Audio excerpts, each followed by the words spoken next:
ਨਿਊਫਾਊਂਡਲੈਂਡ ਅਤੇ ਲੈਬਰਾਡੋਰ ਦੇ premier Andrew fury ਵੱਲੋਂ ਵਸਨੀਕਾਂ ਨੂੰ ਰਹਿਣ ਸਹਿਣ ਦੀਆਂ ਵਧੀਆਂ ਲਾਗਤਾਂ ਨਾਲ ਸਿੱਝਣ ਵਿੱਚ ਮਦਦ ਕਰਨ ਲਈ ਟੀਚੇ ਵਾਲੇ ਉਪਾਵਾਂ ਦੀ ਘੋਸ਼ਣਾ ਕੀਤੀ ਗਈ ਹੈ। ਸਰਕਾਰ ਇੱਕ ਅਸਥਾਈ ਗੈਸ ਟੈਕਸ ਵਿੱਚ ਕਟੌਤੀ ਅਤੇ ਇੱਕ ਵਾਰ ਦੇ ਘਰੇਲੂ ਹੀਟਿੰਗ ਪੂਰਕ ਨੂੰ ਪੇਸ਼ ਕਰਨ ਲਈ ਵਾਧੂ $80 ਮਿਲੀਅਨ ਦੀ ਵਚਨਬੱਧਤਾ ਦੇ ਨਾਲ ਅਕਤੂਬਰ 2023 ਤੱਕ ਪ੍ਰੋਵਿੰਸ ਦੀ ਘੱਟੋ-ਘੱਟ ਉਜਰਤ ਨੂੰ $15 ਪ੍ਰਤੀ ਘੰਟਾ ਕਰਨ ਦਾ ਵਾਅਦਾ ਕਰ ਰਹੀ ਹੈ।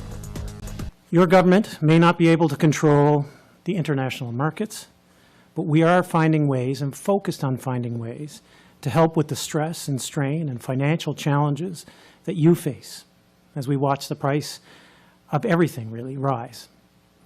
As we have always said, we are listening. We are working on evidence-based, responsible, and prudent solutions to impact you and your families. That's precisely what we did in Budget 2022, thanks to the leadership of my friend, Minister Cody. She presented $142 million in investments to help make life more affordable for families in our province and to save you money.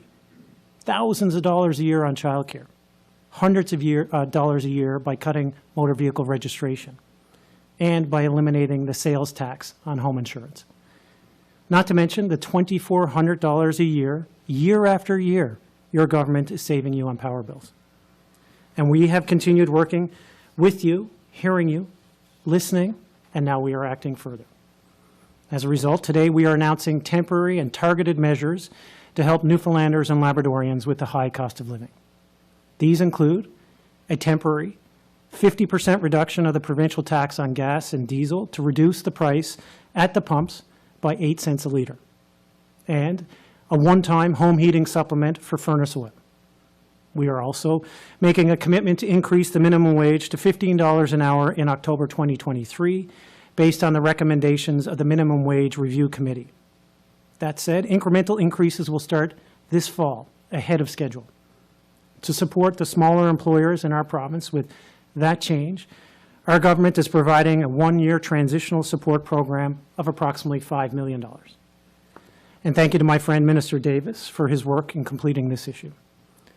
Today's measures, valued at $80 million, are in addition to the $142 million we announced in Budget 2022 to help our residents with the cost of living, bringing the total value of government support to nearly $250 million, not including the $500 million we already spend to mitigate rates.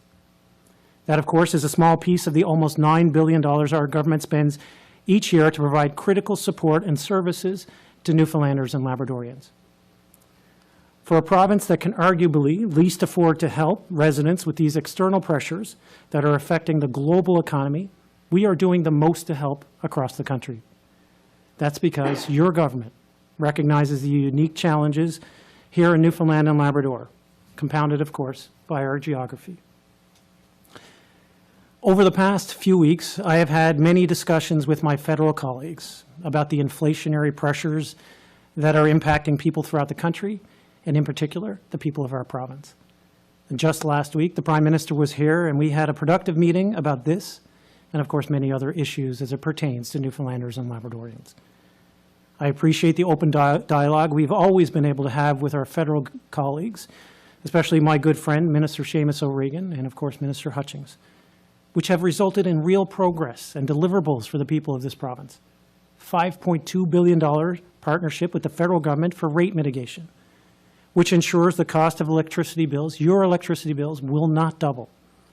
$320 million to support the provincial oil and gas sector. $10 a day childcare starting in January 2023,